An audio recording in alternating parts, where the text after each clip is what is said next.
ஆண்டவன் அறிய நெஞ்சில் ஒரு துளி வஞ்சம் இல்லை. அவனன்று எனக்கு வேறு ஆறுதல் இல்லை.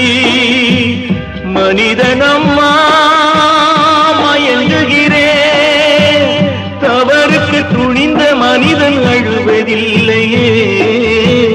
தவறியும் வானம் மண்ணில் விழுவதில்லையே. நல்லவர்க்கெல்லாம் சாட்சிகள் ரெண்டு, ஒன்று மனசாட்சி, ஒன்று தெய்வத்தின் சாட்சியம்மா. நம்பிக்கை வைத்து கல்லையும் பார்த்தால் தெய்வத்தின் காட்சியம்மா. அதுதான் உள்ளத்தின் காட்சியம்மா, அதுதான் உண்மைக்கு சாட்சியம்மா.